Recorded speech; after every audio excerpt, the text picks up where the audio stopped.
Hey YouTube, it's Patrick. Today I'm doing a video. I want to show off my Christmas presents. I got a new Bitcoin mining t-shirt, very nice. And I also got this book, What You Need to Know, Everything You Need to Know Before Buying, Selling, and Investing in Bitcoin by A.H. Smithers. Like the history of Bitcoin, this book is very short.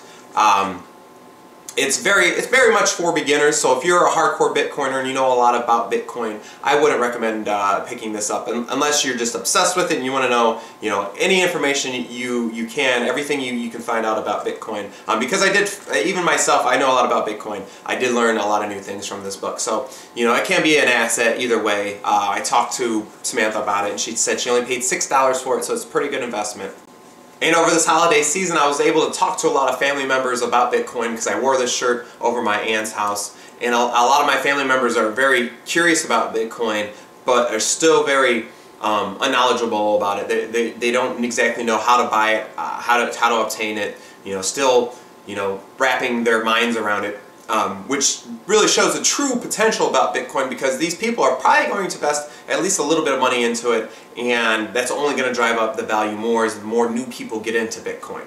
So that's a good thing for people that hold Bitcoin right now. I still think there's a chance of a really increase of price. Also, this will lead to me doing a couple more beginner videos, just due to the fact of, there's still people out there. I'm realizing there's still people out there that still don't know how to buy and sell and trade efficiently, and are a little scared about that. So the more videos that are posted, the less people will be scared of how to do this, and it'll be easier to a lot of people. And that's what the internet does. It helps people break down information barriers to make things more comfortable and more accessible to different people. Basically, chapters 1 through 3 go through what Bitcoin is, what a cryptocurrency is, some price charts, and a lot of beginner information. Chapter 5 is when it gets a lot better. Chapter 5 goes into how our dollar was taken off the gold standard, and how that allowed us, or how it allowed the bankers to print a lot of money, therefore further devaluing our dollar once you take it off the gold standards, because now there's nothing backing it. At one point there was gold that was backing our dollar, which, like Bitcoin, it would hold its value a lot better. Chapter 6 goes into who created Bitcoin, which I actually found a lot of interesting information out here as well. Everybody knows Satoshi Nakamoto is the creator of Bitcoin, but everybody knows that's pretty much a fake name for a person or maybe even a group of people. That's the name I always knew, but I guess there's this Wei Dai guy. I believe that's how, yeah, his name is Wei Dai. He first outlined Bitcoin and how it should be worked. He called mining bidding. That was one thing that was a little bit different in his outline. But basically, something that's limited in value, that can be easily transferable, doesn't have a lot of high fees.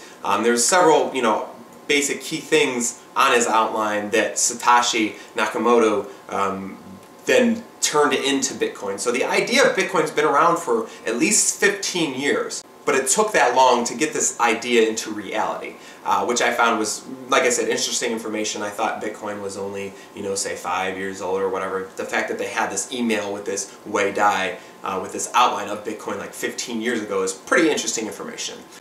Chapter 8 goes into accounting and explains the different forms of accounting. Like single accounting is when you do your checkbook at home. You're the one that enters all the entries. You only get really found out if you're doing it wrong when you run out of money. Double accounting is like basically two businesses, or I could imagine even consumer business, where one person sells an item, the other business is buying the item, so they both have records. One has an expense, one has income, both being recorded. And then there's triple accounting, where there is the same as that, but there's a person or a ledger in the middle of them recording all the transactions and keeping it. And that's what basically Bitcoin is, and blockchain info is, is the record book of all these transactions that go on. Therefore, for business, it's very nice. You could prove that you paid somebody or you received, the wrong payment. If you have the information always backed up, this giant ledger out there, it'd be very beneficial to you. Chapter 9 goes into how it's if it's a scam or if it's not. It breaks down several examples of how it's not a scam, how it's not a Ponzi scheme. Like a Ponzi scheme would have a person at the top, one person. Since it's decentralized, if there's those same Bitcoin holders at the beginning, you can't really say that. That's like saying Microsoft is a Ponzi scheme because Bill Gates was the original stockholder and he owned a lot of the stock because he was the owner of the company, and it's a Ponzi scheme to invest into Microsoft. No, it's a great business idea, as in Bitcoin is, and that's why people invest into Bitcoin, therefore making the value go up because it's a good idea, and people's faith and this computing power are basically what backs it up. Chapter 10 is about how you're not going to be able to hit it big, how you're not going to be able to make $1 million. The one thing I've found that you can make money, it's basically like free money. Everything that I'm playing with, which is a couple $1,000s, I've made through Bitcoin. Granted, I got it in a really opportune time. I get it right in around $200 right before it hit $1,200. So, I took my original investment out, and now everything that I play in Bitcoin, everything I have in Bitcoin is basically free money to me.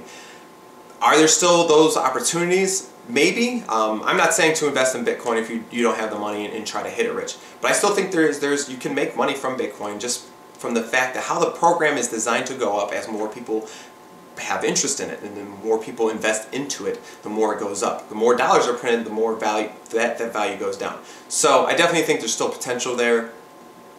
However, you're just not going to be able to take $100 or $200 or $20,000 and turn it into $10 million. It's a very slow process of even in mining, and I'm going to go make a video here soon about my personal mining experiences because I've been doing more and more with that. Which on to chapter 11 is how to mine, and it's very rudimentary in how to mine. You're probably going to need more technical information if you do want to mine, but the good news is it's all out there on YouTube. That's all the sources that I've used to educate myself on how to mine. So it's still very easy to do. Some more surprising information that I learned about is in chapter 12, and it's how many more Bitcoins are out there. Supposedly there's around 12 million Bitcoins, or at least at the time of this book. There will be 21 million Bitcoins total over the next 127 years.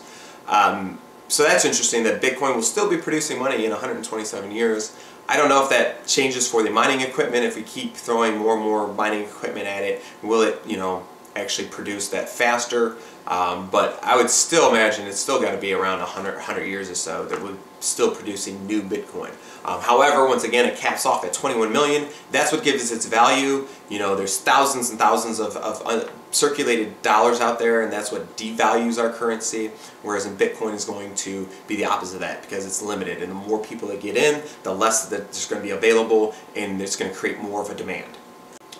Chapter 13 goes on to a 51% attack. I also found this chapter interesting just due to the fact of the 51% attack nature. It's a very cool theory. And the theory is that if someone could produce or mine 51% of the coins, that they could create this like double printing and be able to generate more coins and totally manipulate the system. However, Bitcoin, all the Bitcoin mining equipment combined is the largest computer ever in existence. So to have a 51% attack, a mining attack, you would literally have to build by yourself and manipulate and only control this by basically a few people or one person. So you'd have to build a computer bigger than the biggest computer ever.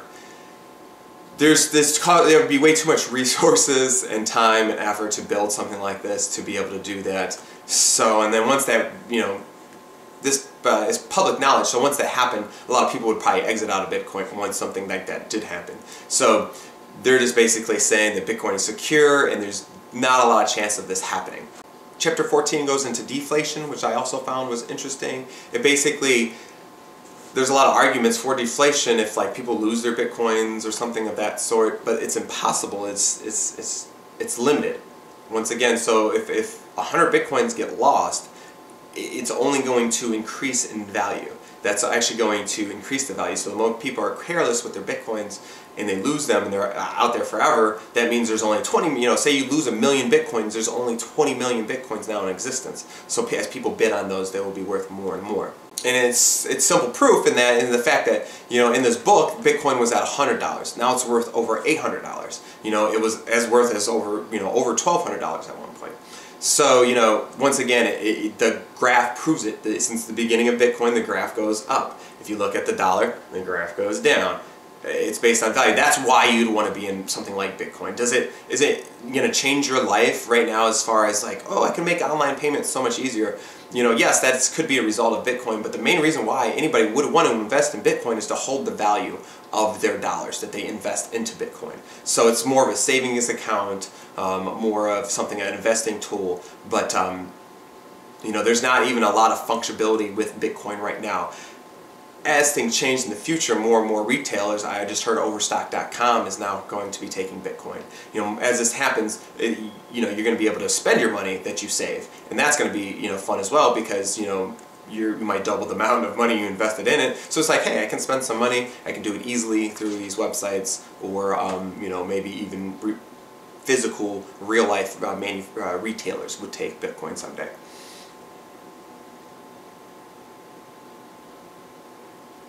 Chapter 16 is something I have to look into. It's some kind of other way to get paid other than mining. It's something, Bitcoin for websites, and I don't know if this is some kind of advertising thing, but they share some information of how to look into this, so that's what I'm going to do.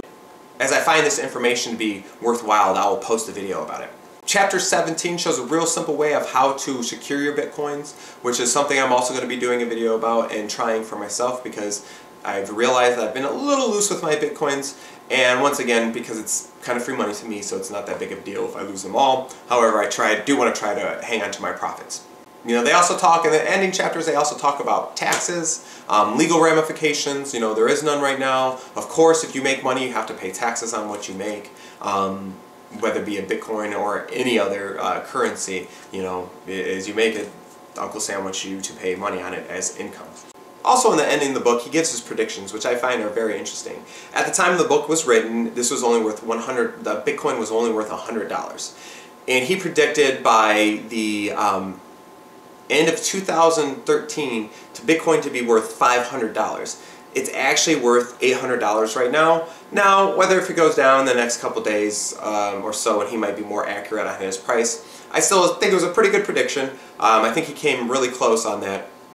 He also goes on to say in mid-2014 that'll be worth over $1,200. Once again, he's a little low on his prediction since Bitcoin already hit that, and I think it will reach those highs again within the next 3 months. So we're looking at closer probably to like $1,500, you know, to $2 grand by mid-2014. Once again, these are all just guesstimations. I really don't know. There's educated guesses per se about what I've seen in the trends of Bitcoin, but this is not fact. This is, you know, Bitcoin will definitely won't be worth this. But he also says at the end of 2014 Bitcoin to be worth over $2,500. I think it's a little low. I think it's closer to $3 grand. And since his other, you know, guesstimations were a little low, but still pretty good guesstimations. Now here's where him and I really disagree. And he says in the end of 2016, somewhere around there, Bitcoin will crash. And he points to how Yahoo was a main search engine at one point. Now everybody uses Google. And Google is a very good search engine. However, not the whole public was invested into Google. That's basically what Bitcoin is. Once again, every time you invest into Bitcoin, you are staking a claim into the open source program that is Bitcoin. By then, if Bitcoin's worth that much money, there would be way more people in it. I'm comparing this to Coke over Pepsi. Coke was first, so was Bitcoin. Bitcoin is really secure. There's not a lot of flaws in it as of right now. Not to saying that that couldn't change. And the fact that all these people will be invested in it, I think these people, that's what will give it value. I think if everybody had a free share of Google, or say a free share of Yahoo at the beginning of Yahoo, I don't think you would search any other search engine ever, because you would want your share of Yahoo to keep going up in price. So, but once again, I really enjoyed my Christmas. I hope you guys did too. I really enjoyed this book. You know, I hope to you know, cover a lot of the book, but not, you know, give out too much of the book. So I encourage people, for the amount paid, it's a very good investment. You will learn a few new things. But that's it for now. So until next time, I'll see you on YouTube.